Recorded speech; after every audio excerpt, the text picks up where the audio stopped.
Oh, then give me that. Okay. Nobody has two. You all have one, yes? Now, we are starting today, essentially, a course that we are calling, let me get my pen over here.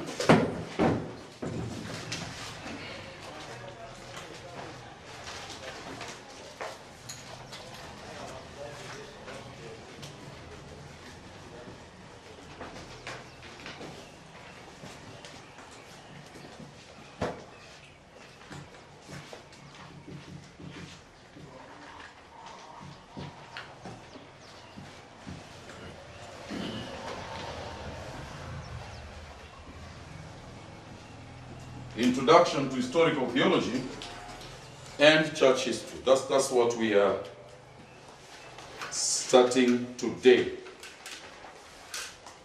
That is what we are concerned with right now. And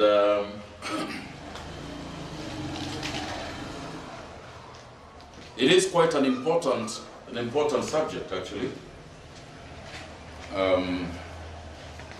And what I want to do right now is to ask you to turn to the very first page, which actually looks at you, because it is on transparent paper. It shouldn't take you opening it, but if you like to open, no problem. But I'm referring then to that cover page there, right? Can you see it? Can you see the cover page? Yes. Good. Now, can somebody read me the very title of that course unit? Daniel? Introduction to Historical Theology and Church History. What unit is it? Diploma Course Unit J. It is Course Unit J, which is the very first we deal with in the diploma class here at Wisdom Training Center. Course Unit J, Introduction to Historical Theology and Church History. Now, the very first thing that you have to deal with there is what we are calling basic outline of this course. The basic outline of this course. We are saying 120 hours have been suggested to read and answer the questions inside a period of 6 weeks, at the end of which completed assignment on this course unit will be handed in. So we are hoping then that from today through the next 6 weeks we shall be dealing with that course unit. Right? And generally, we have allocated, or we've suggested, 120 hours of study, research, and the answering of the questions, at the end of which you will hand in your assignment. So the first thing that you need to know about this course is that we have allocated how many hours? 120 hours. Lecture hours, it should, lecture and reading hours, all right? No, not hours, I see lecture, not staying for 120 hours. Over a period of how many weeks? 6 weeks. That's right, or thereabouts. Which we will need in terms of dealing with this particular course. Now, course unit J, which is Introduction to Historical Theology and Church History, itself has how many subunits? 7, right? 7 subunits within them. And we refer to them as J1, J2, J3, J4, J5, J6, and J7. What is J1?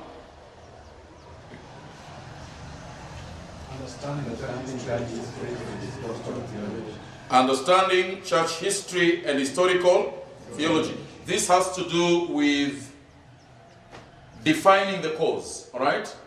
Trying to clear our understanding, our appreciation of exactly what we mean when we refer to historical theology and church history. Now, my teacher, Keith Underhill, he used to tell us, he's an Englishman, thank you, Jeff. He used to tell us, can you get that battery and put it, in fact, give it to me, if you can. Then I can attach it. Thank you very much, appreciate it.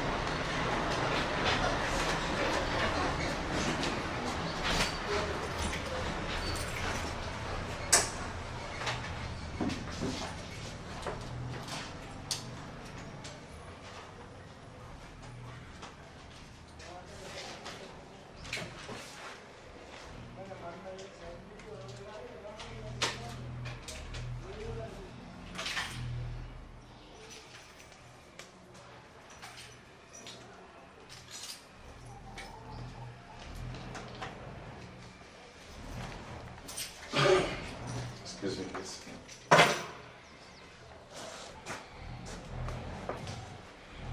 So, it's going to be basically understanding the cause, all right?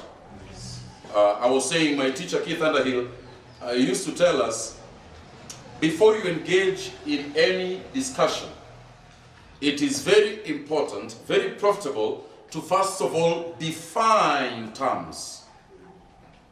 Define what you mean, all right? Don't assume everybody knows what you're talking about. Have you ever had a discussion with somebody, some people, and then after 5 hours of intense discussion, of argument, heated debate, you come to realize you are both saying the same thing? Oh, that's what you mean? Okay, then I agree with it. And you're thinking, why did you waste 5 hours? If we're both saying the same things, why did you waste 5 hours? Excuse me. And the reason we waste 5 hours is because we didn't define the debate.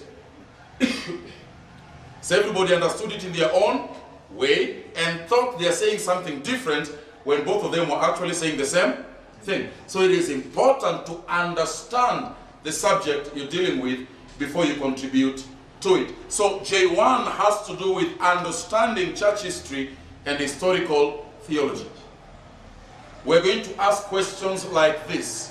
What is historical theology and church history? We're going to ask questions like, why is it important to study church history and historical theology? At the third level, we are going to try and understand what is the method of this study.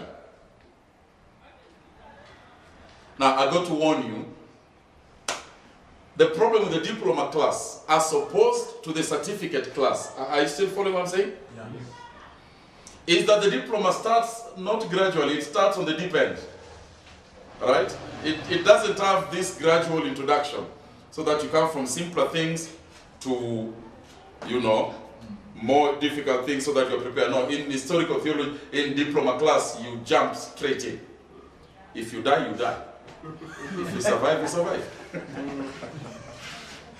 That's to scare you so that you can dress up. All right? Now, J1 has 10 hours that we will apportion to it. Then J2, we're going to discuss the Jewish, the Greek, and the Roman influences on the history and theology of the Christian church. J3, we're going to deal with the arrival of the kingdom from Jesus to the early church, which is about 96 AD. Generally, we put it there. That's the death of the last apostle, who is John, who wrote Revelation. We think that was an end of an epoch, an end of an era, right? And the close of biblical revelation even. J4, from the early church to the medieval period. That's about 1,300 years or something like that. We're going to take that whole swath of history, and you can see it has a lot of hours attached to it, 25 hours. It's a very large period of history, yes? And then we're going to deal in J5. In J5, we're going to deal with the Reformation and the Puritans to the Armenian dispute. This is the 16th century, coming all the way to the 17th century, probably even to the 18th century, the early part. We're going to tackle that history and how it affected us, and that's a very important part as well. And again, you've got 5 hours there. At J6, we're going to deal with what we are calling emergent movements. Emergent movements, and that has to deal with the 18th century to the present day. And that's going to be closer home. It's going to be very, very near to us. J7, African and Kenyan church history. Because again, friends, we cannot study history in abstraction. We cannot study that which is in the air. Like I told you, anything we teach in this class must be immediately profitable to you tomorrow. You know, sometimes people talk about the English church history. That's good to learn, and we're going to talk a bit about that because it's related to what we're dealing with. But again, why should I learn the details of the English church history so much, but then fail to understand my own Kenyan church history? I'm a minister in Kenya, am I not? And so that's what's going to be important there. Now then we come to cause objectives. Now you're familiar with this from your certificate classes, that every time we give you a file, there will be that part of the discussion to do with cause objectives. And what we're saying here is we want to tell you what we expect you to learn and appreciate by the time you get through this particular cause unit. Now somebody read me. Paul, can you read me cause units? Read me the first sentence to where the full stop is. Read aloud, please. Paul? This course unit brings together two separate disciplines in theological learning, namely church history and biblical theology. No. Historical theology. That's right. So this course unit brings together two separate disciplines in theological learning, namely church history and historical theology. We are combining those. Usually they are dealt with separately. We are combining them here. So that's the style we have here. We're going to look then at history as it affects theology, and we're going to try to understand history as it is defined by theology.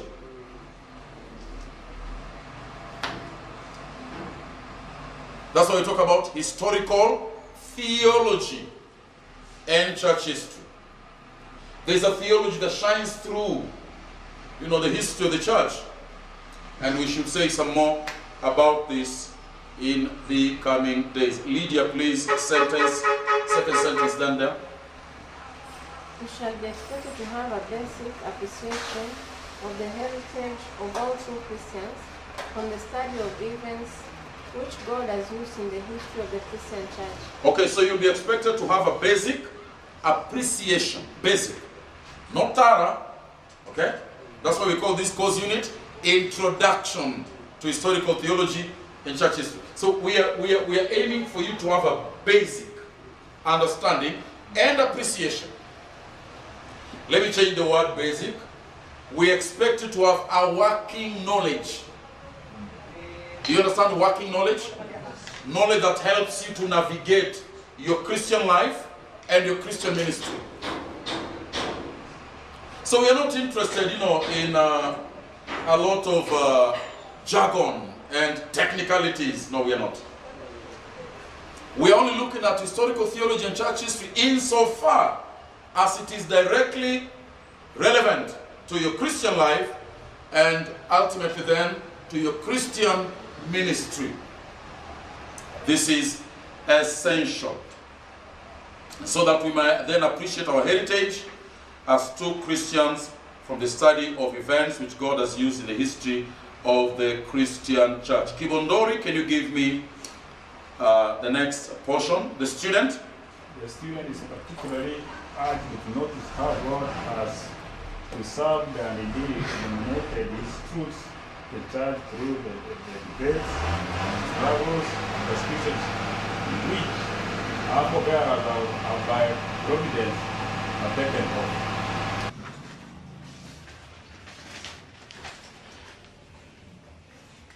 Now, what did we say then earlier on in terms of course objectives? We made the point that this course unit brings together two disciplines, did we? Yes. Of theological learning, namely church history and historical theology. We said you shall be expected to have a basic appreciation of the heritage of all true Christians, from the study of events which God has used in the history of the Christian church. The student is particularly urged to notice how God has preserved, right? Yes. And indeed illuminated his truths to the church through the debates, the struggles and persecutions which her forebearers have by providence partaken of. Such gleanings then, this is the aim, the intent of this course, such gleanings must be brought to comparison with the present day compromises, adulterations and deviations from orthodoxy, so that the student shall be better placed to identify, analyze, and refute error while affirming orthodox truth. The next place is recommended resources for this course. Can you see that? Recommended resources for this course. Now we say some of these may or may not be provided for in your course. That is, we may not copy them and give them to you. Some of them are in copyright, for example. Some of them are simply too expensive, we can't afford them. But are highly recommended for you in this course. The student may find these reference materials available in the school library, and I don't know whether I've forgotten those cards again. We made the cards and you're supposed to have them. So if you don't have them now, you'll have them tomorrow, for sure. Okay? You will. So we'll give you library cards.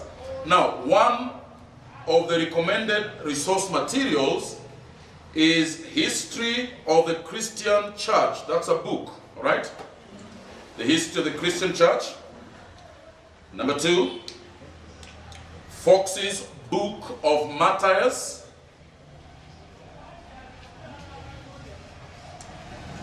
Resource number 3, William Cunningham's Historical Theology. We recommend that to you. And I'll show you some of them because I have them with me now, all right? Number 4, we recommend The Amazing Grace, The Morning Star of the Reformation, John Hals. And then there's another one, Luther, the Heretic. All right? Yes. Now, when I talk of 2,000 years of Christ's power, that's the book I'm referring to. Okay? And these copies will be here in the library. So once you have your card, hopefully tomorrow, and Kibondori, can you make sure to text me somewhere in the course of this night that I'm able to get those things in my car?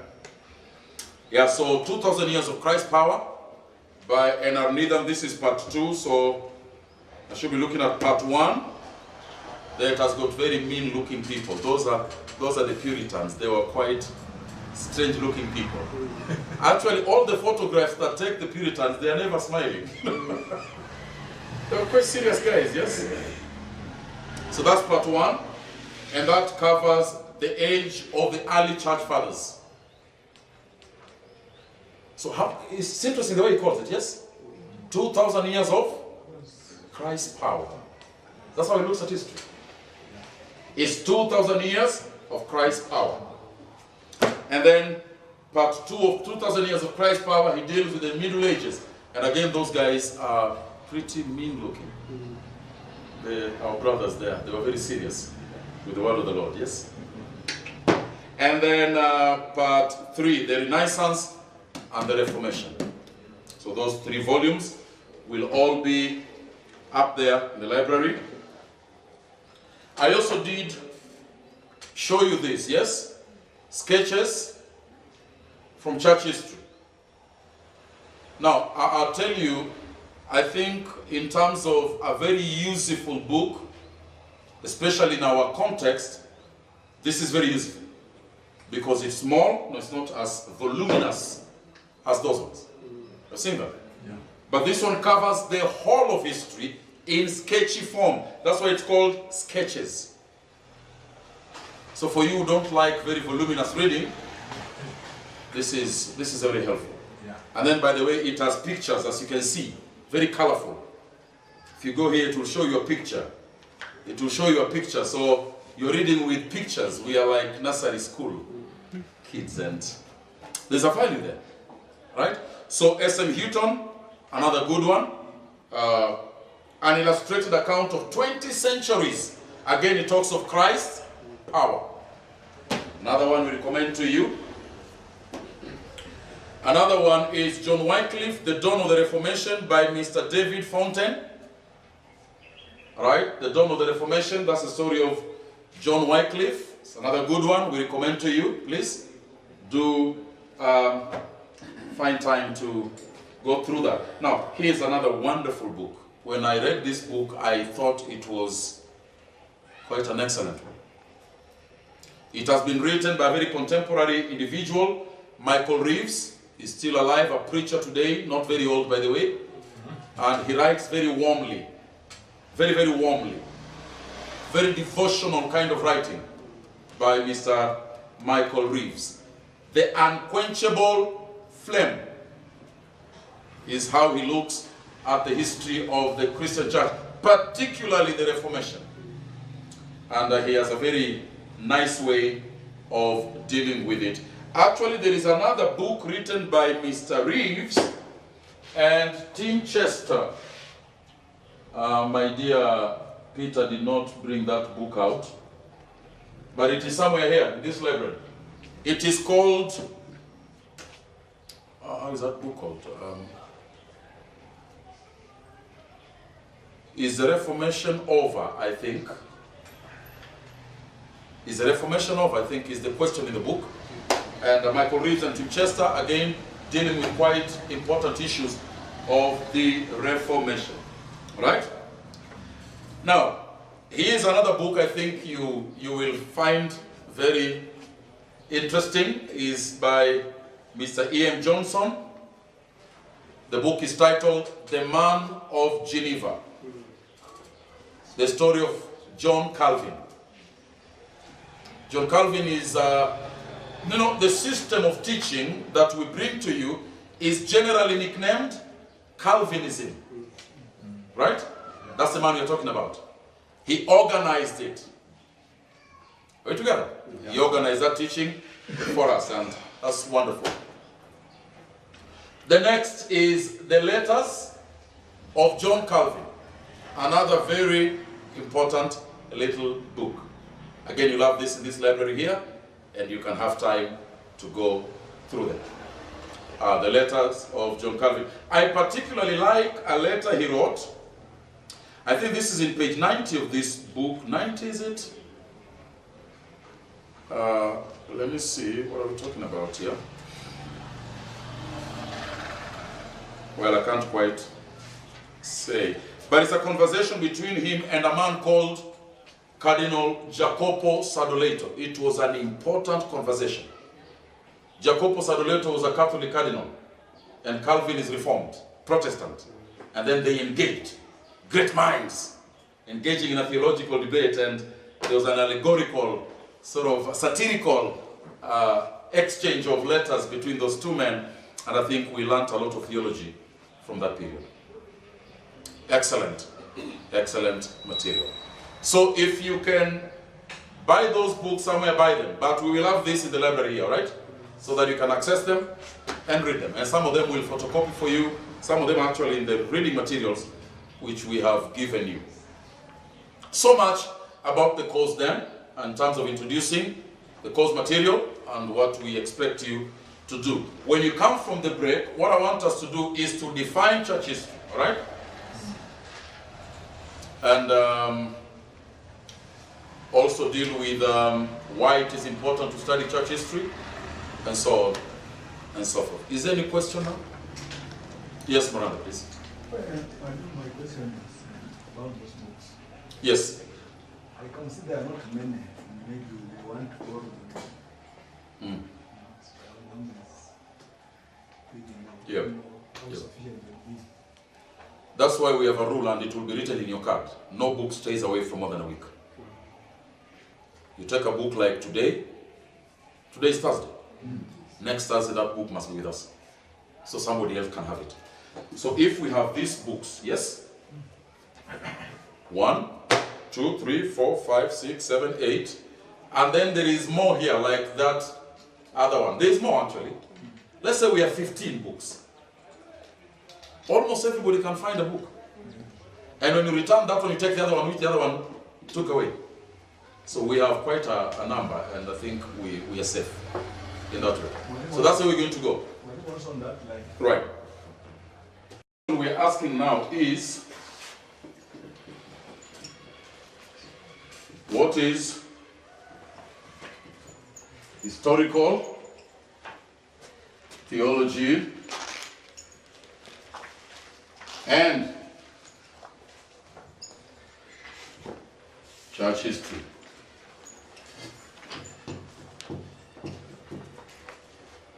That's the question we want to ask and hopefully to answer now. What is historical theology and church history?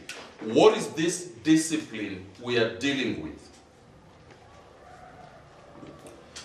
Now, the first thing that we have to acknowledge was already in your course objectives. You remember them?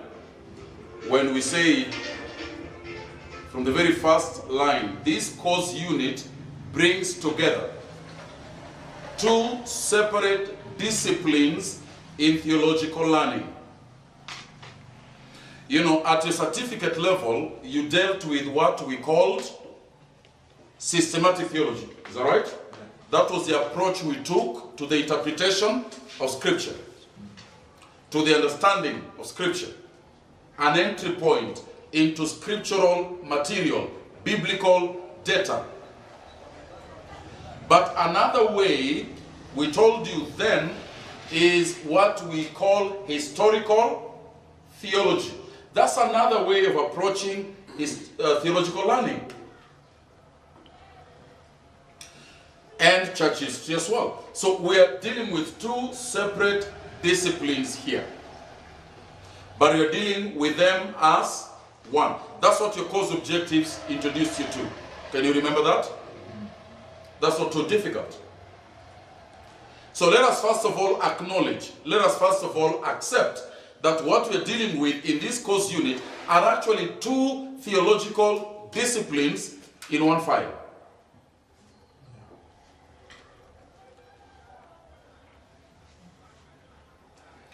Now, what then is church history, for example? Historical theology is very easy to define, isn't it?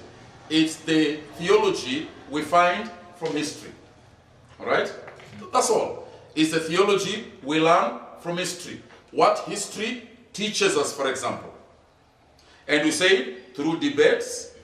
For example, if you go back to your course objectives,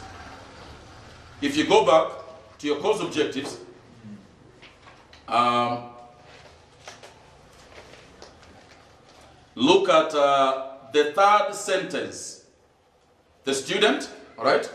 The third sentence, the student The student is particularly urged to notice how God has preserved and indeed illuminated what? His truths to the church through the debates, the struggles, and persecutions which her forbearers have by providence partaken of. So we are saying God has illuminated truths. God has shown us some truth. What is the learning of truth about God? It is what we call theology. But how has God done that? Through debates, through struggles, the persecutions, the engagements which his people have participated in the history of the world. So as we look at those debates in history, as we look at those things that happened, as we look at those controversies, there is some truths that come out, isn't it? Yeah. Some things we can learn. Those we call historical theology. Is that okay? Make sense? But we're saying we learn historical theology in the context of church history. We learn historical theology, the truths about God in history, by looking at church history. So we combine the two and we say we are dealing with historical theology and church history. You may put it this way: historical theology as it relates to church history.